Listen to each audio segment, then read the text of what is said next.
tulungan niyo kami na maibalik ho namin siya sa bahay namin. Marami hong salamat. 25 yata kami. 25 kayo dumating.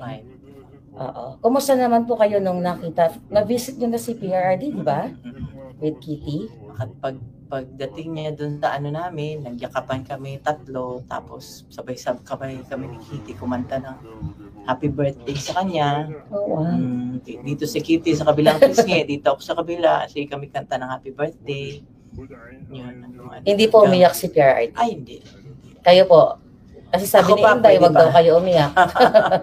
Ako pa, medyo ano pa ako. Ano po yung sinabi ni former President PRRD sa inyo?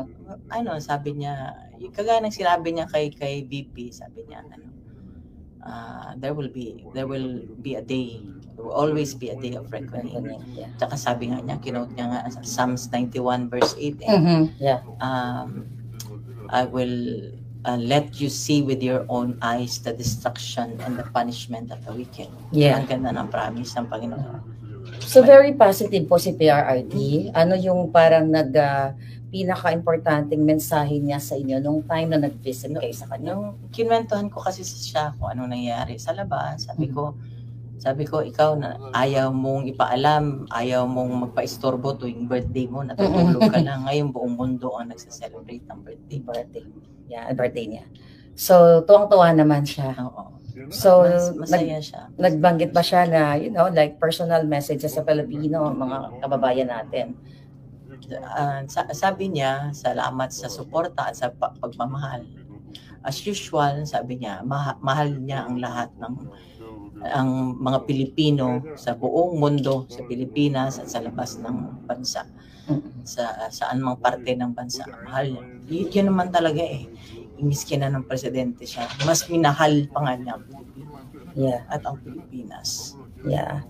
So, ako po talagang nag-travel din ako para ma-witness talaga namin yung pang-aapi sa family ninyo.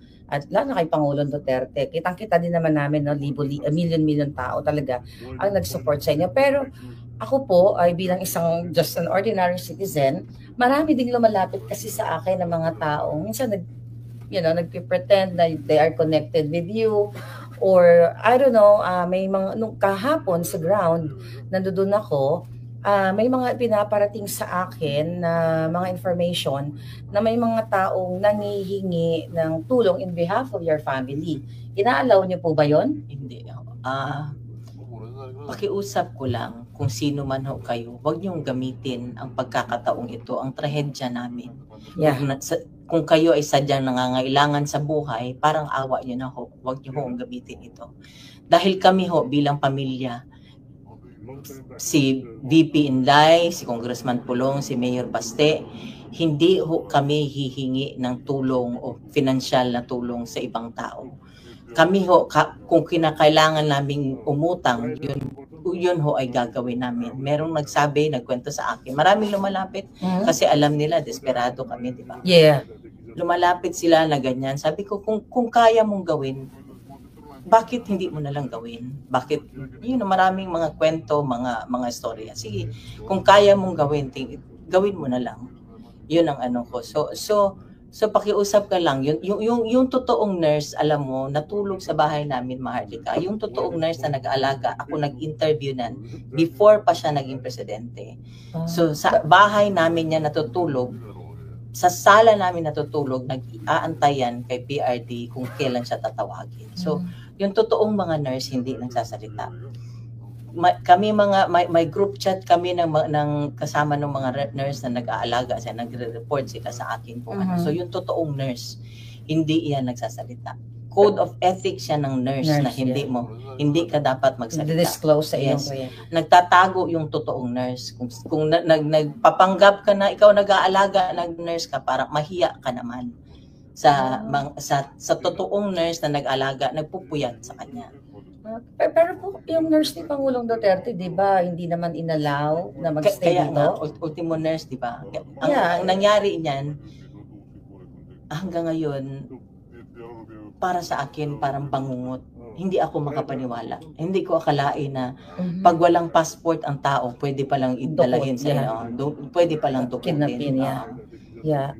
Kasi ako, yun nga yung mga nakakarating sa akin ng mga mensahe na may mga nagpapanggap no ng mga taong nag-connected sa inyo or kakilala or kamag-anak kayo. Yung iba hindi ko naman talaga kilala, kayo lang naman ang kilala kong mga relatives niya. So ang sa akin lang ma'am, pinararating ko lang sa inyo kasi sa akin din may lumalapit kahapon nga po, may mga nag-aabot ng mga what do you call it, mga sobre, mga birthday cards. So, sinasabihan ko sila na yung family ninyo, which is in-announce ni Inday, hindi nanghihingi ng financial help. But birthday greetings is fine. Birthday greetings, mga cards. Okay so meron Kasi pala, pampaano ng ano niya. Dinala ko nga yung iba, pinasign ko na yung pinabati ko nga para lang maanuhan siya. Yung alam mo, para maanuhan ng yung spirits niya, gumaan yung loob niya, maging sumaya siya ng konti doon dahil sa mga pagbati ng mga tao. So kasi, may mga nurse pa lang nagpapanggap. Ang alam ko parang may mga nagvo-volunteer dito sa Dahig. Pero may mga nagpapanggap din pala ng mga nurse daw. Alam mo, ang nangyari niyan, siyempre ako nurse. Nurse ako. So, kinontak ko na sa pag alis pa lang nila, kumontak na ako. Yung sa PRC sa Davao. Davao, okay. Sabi ko, tulungan mo ako makahanap ng nurse doon. Dito. Sabi ko, oo. Sabi ko, whatever na i-remit, wire transfer yung sweldo niya papunta dito. Siya magala. Nakakontak ako, natawagan ko, ma'am, ganito. It turned out, wala lahat, bawal lahat. Pa-ultimo yung nurse na personal nurse niya na before siya tumakbo ng presidente na in-interview ko. Kasi mabuting tao yun, mapagkatiwalaan mo talaga. When it comes sa pera, mapagkatiwalaan mo. Hindi pinasama. Kaya nga, nung tinawagan ko na, alam ko nakalanding na, nung tinawagan ko siya, nag-iyakan kami, ma'am, hindi kami pinasama. Yun ang So, yun, kami nga para lang mapaano ko sa inyo na ang pamilya namin hindi ho manghihingi o magsusolicit sa inyo ng kahit na anong financial na tulong. Kami nga ni VP Inday nagtutulakan. Nung nasa Davao pa ako, sinabihan ko na si Inday. Sabi ko, bigyan mo ako ng magpadala ako. Paano ko ipadala? Hanggang ngayon hindi niya ako sinasagot. So ganun kami. So yung mga makapalang mukha diyan, parang awa niyo na. Parang awa niyo na. Yeah. So, for the record, mga kababayan, wala pong nurse si Pangulong Duterte dito sa Dahig, except yung nandoon sa ICC kung sino man yung assigned ng institution. Tama po ba? Hindi ko talaga alam. Malabo ang ng loob sa loob. Hindi ko alam. Marami akong hindi alam. Pati sinasabi lang nila ganito. Basta ako, sinabi ko lahat. Anong sitwasyon niya. Sinabi ko lahat kasi medical, medical history niya. Yes. Kung ang niya. Yun lang ang kaya kong sabihin. Pero yung sila ang magbigay, yun ang mahirap kasi sila ang hindi nagbibigay ng kung ano ang information. Yun ang Pero yung medical history ni PRRD na i-forward na sa kanila lahat, tama ba sa ICC? Inaasikaso ng mga lawyers. Inaasikaso kasi kailangan, sino bang 80 years old ang hindi nangailangan ng healthcare, ng kalinga, medical attention, medical whatever, di ba? 80 years old sino bang hindi nangailangan yan? Alam niyo, natuwa ako kasi I was there, no, na nagsasalta si Inday sa Taong Bayan, na nagkakasundo kayo dahil sa schedule kung paano mag-take turns kayo sa pagbisita kay PRRD. Kami na mga sumusuporta kay PRRD sa family ninyo ay talagang natutuwa kami na sa ganitong klaseng sitwasyon ni PRRD nagkakaisa po kayong mga magkakamag-anak. So yan lang yung tinitignan namin. Doon din kami humuhugot ng lakas bilang mga supporters ninyo. At ako naman nasad dahil for the first time na narinig ko sa inyo na mayroon palang nagpapanggap na mga nurses or whatever kay PRRD. So sana wag naman gawin yon. And alam ba ni PRRD po yun, yung mga ganong issue? Hindi niya na alam yun. Wag na natin sabihin? Hindi ko na I tried, hindi ko na sinabi sa kanya anong situation after na umalis siya. Kasi talagang harassment. Yeah. Ako doble ang trauma ko nung sa Manila pa rin sa Davao. Doble talaga ang trauma ko. So my daughter was not in Davao at the time. Yeah. After na. So grabe, doble talaga trauma ko. Yeah. So we're here for you, Ma'am Hanilet.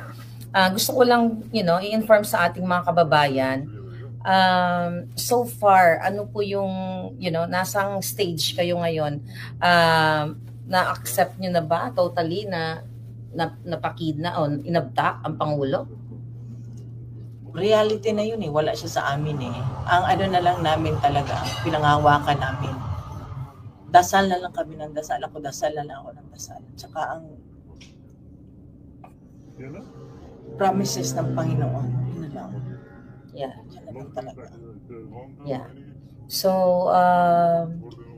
sana po talagang lakasan niyo yung loob ninyo kasi nakita niyo naman na milyon-milyong Pilipino ang nagmamahal sa inyo. May mga death threats po ba kayo so far? May So mga far, wala naman. Wala naman. Pero yun na nga, marami sila kami lang. Yeah. Sa Pilipinas po ba yung mga, I believe, 'di ba, parang medyo tinakot kayo noon, nakakasuhan and everything. Then later on, ni-retract, inurong Ang nila. bahay namin, susulungin daw. Kaya hanggang ngayon, ever since na dumating ako galing from Manila, hindi ako nakakatulog sa bahay namin. Oh my Kasi God. sabi ng papalipat-lipat ako. So, I spared my daughter from such. And then, yung isa nung yung maliit na bata namin, pinaano ko muna sa iba. Pinatira ko muna sa iba. So talagang nagdulot ng traumatic experience yung nangyari sa inyo. So paano niyo po nilalabanan yung ganitong klaseng feelings, emotion na may takot syempre at yung mga pagigipit na ginawa talaga not only sa inyo, lalo na kay PRRD na na-witness niyo po talaga, ma'am? Alam mo, ito na lang inaano ko, Marlica. Tao lang sila, may Diyos kami. Yeah. May Diyos kami. Yeah, tao lang sila, may Diyos tayo na magbabantay at maghusga sa kung ano man ang